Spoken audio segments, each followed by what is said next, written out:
Rozenfestival met Venrays tintje. Trekker-trek IJsselstein populair. Het is vandaag 14 augustus. Dit is het Pelemaasjournaal. Afgelopen weekend werd in Lottem het tweejaarlijkse Rozenfestival gehouden. Dit evenement trekt stevast tienduizenden bezoekers die vanuit de wijde omtrek de vele creaties met rozen komen bekijken. Een van de vele vrijwilligers die iedere keer meehelpen bij het Rozenfestival is de uit Venray afkomstige Theo Krans, die jarenlang medewerker bij de gemeente Venray was. In Lottem heeft hij echter een heel andere functie. Ik ben hier bestuurslid van de stichting Rozenhof, ook vrijwilliger hier, dus in de tuin en alles. Ik ben eigenlijk verantwoordelijk voor de tuin vanuit het bestuur. En hier met het Rozenfestival is dan werken we allemaal samen. Dus er is Rozenhof, Stichting Rozenhof en Stichting Rozendorp. Die werken dan heel nauw samen om er toch een groot succes van te maken. Een succes was het zeker, want zo'n 50.000 bezoekers passeerden de entree. En dat ondanks het wisselvallige weer. Maar wat vindt Theo nou zelf de mooiste creatie van het Rozenfestival?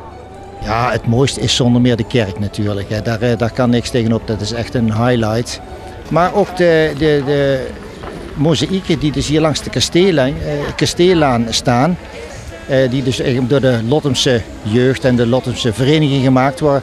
Dat is van een ongekend hoog niveau, heb ik dus ook van deskundigen gehoord. Ik wil niet zeggen dat ik zelf een grote deskundige ben, omdat ik woon nu pas 8 jaar hier in Lottem, dus ik mag dat echt helemaal niet zeggen. Maar deskundigen dat het echt van een hoog niveau is. En ik vind het zelf ook allemaal echt mooi gedaan. Ja. Zoals gezegd is Theo bestuurslid van de stichting Rozenhof.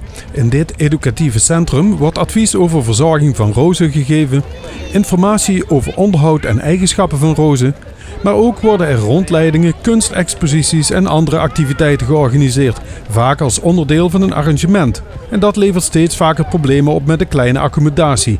Reden dus om te gaan uitbreiden. Die uitbreiding is echt nodig, want we ontvangen dus in het begin geen maar kleine groepjes, maar nu hebben we steeds bussen, mensen en die zijn een keer 50, 60 personen. De ruimte is eigenlijk maar geschikt voor 25 mensen en dan zit het al vol. We hebben er een tent aangemaakt en dat gaat wel allemaal, maar je weet het met zo'n bus, die mensen die komen van ver en die moeten allemaal naar het toilet en daar zijn we helemaal niet op ingesteld. In het begin hebben ze niet gedacht dat het hier zo'n grote vlucht zou nemen allemaal met die Rozenhof. Maar het is een groot succes geworden en het wordt alleen maar meer. Hè. Ondanks de gestaag uitbreidende stroom bezoekers blijft vrijwilliger Theo zeer gemotiveerd. Ja, zo'n rondleidingen dat is ook ontzettend leuk om te doen. En die mensen zijn allemaal zo dankbaar. Er komen ook heel veel groepen van, ook ouderen, zeg maar KBO en zo. Maar het is allemaal hartstikke leuk om dat te doen. En de rondleiding is bijna het leukste wat er is. De tuin moet natuurlijk ook onderhouden worden, dat is veel werk allemaal, maar daar hebben we er graag voor over. Het zijn allemaal hier oude rozenkwekers en die vinden het leuk om met rozen bezig te zijn. Dus nee, dat lukt wel. Ja. Tijdens het Rozenfestival werd op het Grote Maasplein de horeca verzorgd door Culinair Creatief, een Venrays bedrijf. Ja, wij zijn benaderd door het Rozenfestival om catering te doen. En zodoende staan we nu hier met diverse lunchgerechtjes, vlaai, gebak, koffie natuurlijk. Drank erbij, hoofdgerechten, voorgerechten, eigenlijk de culinaire invulling van het evenement. 3 dagen lang het eten en drinken verzorgen levert natuurlijk een niet te tellen aantal klanten op. Hoeveel klanten ik heb gehad, dat kan misschien best aan de afwasvraag voor borden er al doorheen zijn. Maar we zijn met 6 man aan het afwassen, dus ik weet niet waar de teller op staat. Maar het zijn er in ieder geval behoorlijk wat. We hebben in ieder geval 700 stoelen staan. Ja, en zoals u ziet zijn die nagenoeg allemaal bezet continu. Ja, gelukkig kunnen we de drukte goed aan. We hebben goed ingecalculeerd met hoeveelheid personeel. We staan ongeveer met 40 man continu. Dus, en we zijn allemaal lekker aan het werk, gelukkig. Voldoende personeel lijkt dus het geheim van de keuken.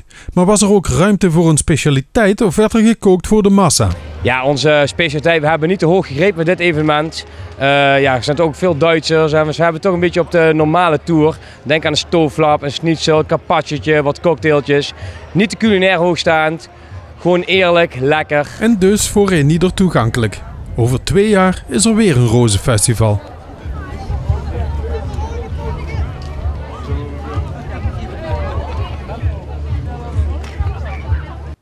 Het is een drukke tijd voor boeren en dan is het zeker leuk als er ook tijd is voor ontspanning. Dat was zondag in IJsselstein zeker het geval tijdens de jaarlijkse trekker-trek. Afgelopen zondag werd er weer hard op de tractor gewerkt. Op zich nog niet zo abnormaal in deze tijd van het jaar. Maar we hebben het deze keer niet over het werken op het land, maar over de sterkste tractor of combinatie. Voor de 6e keer gingen boeren, loonwerkers en echte profs met elkaar de strijd aan. Wie nu het echte, sterkste paard van stal heeft. Of wie de gouden combinatie tussen balans, grip en snelheid het beste beheerst. Trekker is een krachtmeting waarbij de combinatie tussen motorvermogen, balans in de tractor resulteert in wie het verste gaat komen, wie de 100 meter haalt en wie aan het eind van de dag de langste afstand heeft getrokken.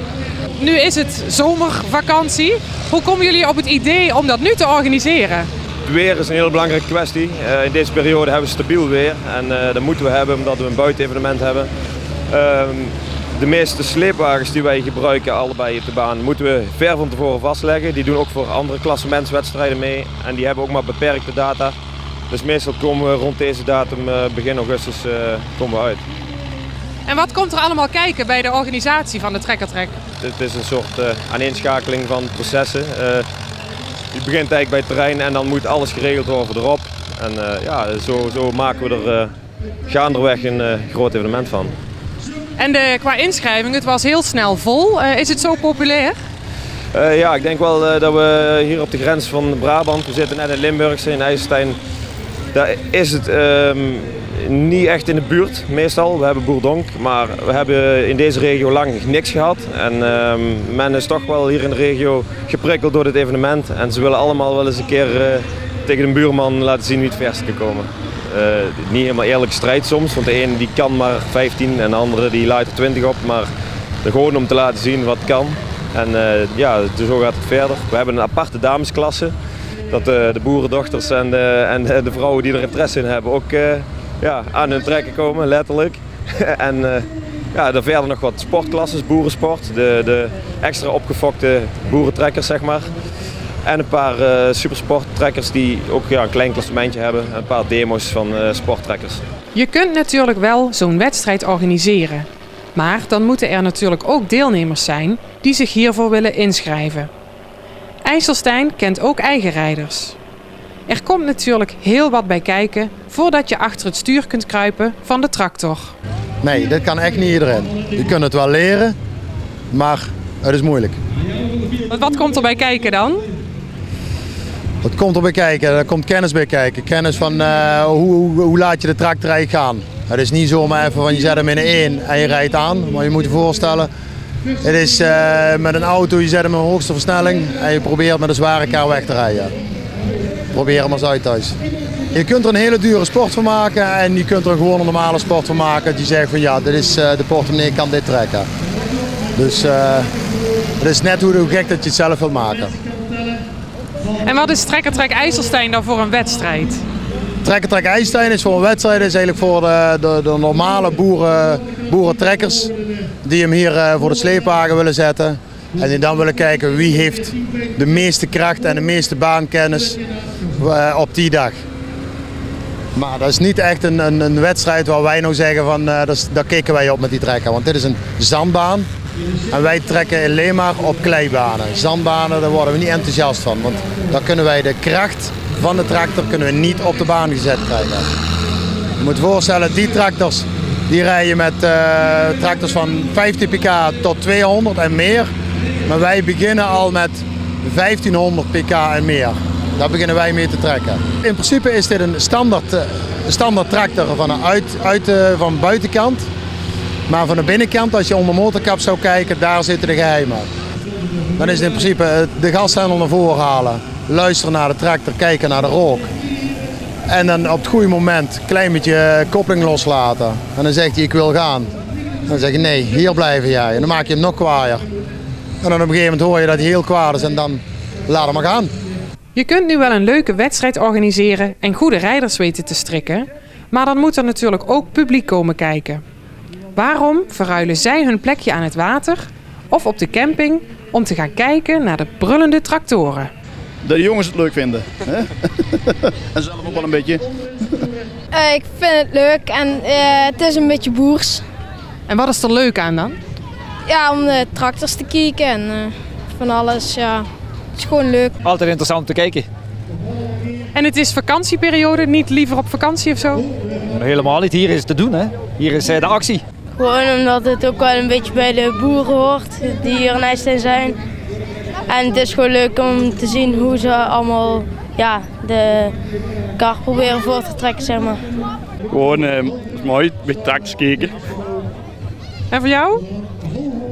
De bonnen van gisteravond waren nog niet op, dus we moesten terugkomen. En het is een sensatie, hè, dat altijd mooi. Dat je gewoon de tractors en mensen op klompen en zand en al dat grij. En voor degenen die nog niet aan de echte wedstrijd mee mochten doen, was er genoeg gelegenheid om te oefenen.